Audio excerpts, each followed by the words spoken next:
Assalamualaikum warahmatullahi wabarakatuh, sahabat ternak semuanya. Berjumpa kembali bersama saya masih di channel ABCD Farm. Nah, di video sebelumnya kita sudah bahas tentang cara usaha budidaya pembibitan ikan gurame, yang mana kita bahas di video kemarin, di video sebelumnya, yaitu tentang pembuatan kolam gitu ya. Menentukan kolamnya terbuat dari apa pinggirannya, atau dari bambu, dari beton, atau juga dari besi gitu ya. Nah, itu tergantung sahabat ternak semuanya, dan tentunya menyesuaikan dengan keadaan atau kemampuan modal kita. Dan kemudian untuk pembelian telurnya itu juga menyesuaikan dengan biaya kita, mau berapa ribu ekor dan sebagainya, sampai nanti eh, si telur tersebut hidup dan udah siap kita tebar ke dalam kolam plastik. Nah, sekarang kita akan bahas bagaimana awal mula kita pemberian pakan setelah si larva ini kita tebar di dalam kolam plastik. Jadi sahabat ternak semuanya, setelah kita tebar sehari dua hari, kemudian ketiga harinya larva ini harus kita kasih pakan menggunakan cacing sutra ya teman-teman. Nah, biasanya banyak sekali sahabat ternak yang bertanya di masalah pemberian pakannya kapan Bang. Nah, jadi pemberian pakannya setelah 2 harian ya. Setelah 2 hari ditebar ke dalam kolam plastik, baru kita kasih pakan. Nah, untuk pemberian pakannya di sini kita langsung tebar ke sekitar kolamnya gitu ya, ke dasar kolam kita tebar di berbagai bagian kolamnya tentunya, dan di sini itu tidak di waktu ya, yang artinya tidak setiap pagi dan sore itu ya dalam segi pemberiannya, tetapi pokoknya kita harus selalu ada sedia pakan di dalam kolam. Nanti kalau udah kelihatan sedikit di dalam kolamnya, baru kita isi lagi ya.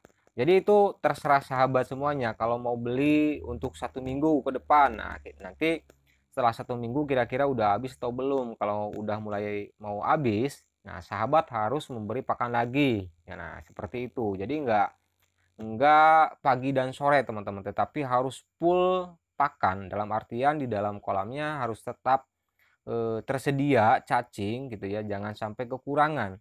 Karena nanti kalau kekurangan itu yang mana si ikan akan kelaparan, dan kalau ikan kelaparan nanti akan mudah stres, dan tentunya akan mempengaruhi dalam segi daya tahan tubuhnya, sehingga nanti ikan gurame banyak yang mati atau terserang penyakit dan sebagainya. Jadi dalam segi perawatan larva ikan gurame atau anakan ikan gurame itu sangat sangat penting di masalah pemberian pakan dan juga kondisi air teman-teman. Itu yang harus sahabat ternak pikirkan. Jadi sebisa mungkin dalam 1 bulan, kita targetnya dalam kolam plastik ini 1 bulan contohnya.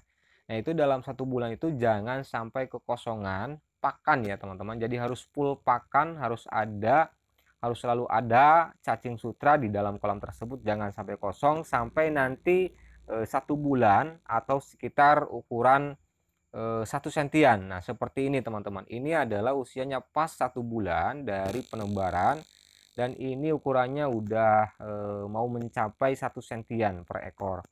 Nah, jadi dari mulai penebaran dan dari mulai pemberian pakan cacing sutra itu jangan sampai kosong ya teman-teman. Apalagi kalau cuacanya ekstrim seperti musim penghujan, diguyur terus-terusan, nah itu harus tetap menjaga dari jangan sampai kosong pakannya gitu ya. Dalam artian jangan sampai kosong cacing sutranya yang ada di dalam kolam plastik tersebut. Karena nanti kalau kosong lama sehari dua hari, si ikan itu akan mudah stres teman-teman. Nah, kalau udah stres itu biasanya nanti akan mudah sekali terserang penyakit, dan tentunya akan susah untuk kita kembalikan lagi si ikan tersebut menjadi sehat kembali. Itu akan sangat susah. Nah, jadi bagi sahabat ternak, jangan sampai nanti dalam segi pemberian pakan cacing itu kekurangan gitu ya, atau bahkan sampai kosong beberapa hari. Jadi harus full pakan dalam 1 bulan. Untuk beberapa takarannya itu pokoknya nggak menentu teman-teman, tergantung sahabat ternak mau berapa ekor ternaknya gitu ya. Nanti sahabat ternak sendiri yang akan memahami berapa habisnya cacing sutra yang dikasih pada larva ikan gurame atau anakan ikan gurame selama 1 bulan untuk mencapai target ukuran 1 sentian. Nah, seperti ini teman-teman. Nah, kalau udah ukuran 1 sentian dalam 1 bulan setelah tebar, itu terserah sahabat ternak semuanya mau langsung dijual atau di pembesaran lagi. Kalau mau di pembesaran berarti sahabat harus memiliki kolam tanah gitu ya. Supaya nanti masa pertumbuhannya lebih cepat lagi kalau di kolam tanah. Kalau udah ukuran 1 sentian itu udah tenang kalau kita nanti tebar di kolam tanah. Tetapi sebelumnya, sebelum kita tebar ke dalam kolam tanah, sebaiknya kolam tanah itu kita rapikan terlebih dahulu. Nah, seperti ini. Pinggir-pinggirnya jangan sampai ada yang berlubang, apalagi ada lubang seperti lubang kayak kepiting kayak gitu ya. Nah, itu biasanya nanti si ikan itu akan naik dan nanti banyak kehilangannya, teman-teman. Nah, di sini saya sedang persiapan untuk perabukan. Biasanya kalau di daerah saya untuk merabuk itu menggunakan kotoran ayam, yang mana kotoran ayamnya sudah tercampur dengan bekas padi ya teman-teman, bekas padi. Nah, jadi kita tinggal tebar aja ke dasar kolam sampai merata kotorannya. Nah, seperti ini.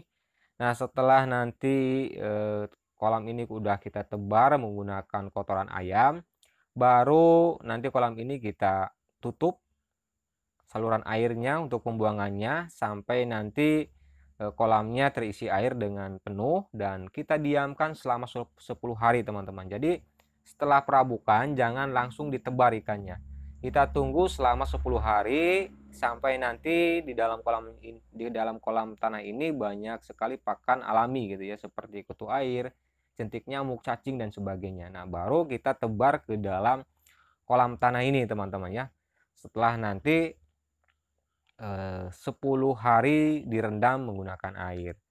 Nah, dan kemudian biasanya kalau di daerah saya itu setelah nanti airnya ini penuh, teman-teman. Nah, biasanya dikasih dedaunan, kalau di daerah saya namanya itu kirinyuh ya, teman-teman. Nah, setelah ini kolamnya udah terisi air, nah baru kita dikasih dedaunan seperti ini, teman-teman. Nah, ini namanya itu kalau di daerah saya itu kirinyuh ya. Ini selain untuk mengundang nyamuk bertelur di sini, ini gunanya sebagai antibiotik, teman-teman. Supaya si ikannya itu tidak mudah terserang penyakit dan sebagainya gitu ya. Nah, jadi video yang kedua ini sekian sahabat ternak semuanya tentang cara usaha pembibitan ikan gurame. Di video berikutnya kita akan bahas lagi masalah yang masih bersangkutan, yaitu di masa pemberian pakan atau juga perawatan ikan gurame di dalam kolam tanah. Semoga video ini bisa bermanfaat bagi sahabat ternak semuanya. Tetapi jangan lupa support terus channel ABCD Farm dengan menekan tombol subscribe dan juga share video ini ke sahabat Anda semuanya. Salam sukses dan salam sejahtera sahabat ternak semuanya. Wassalamualaikum warahmatullahi wabarakatuh.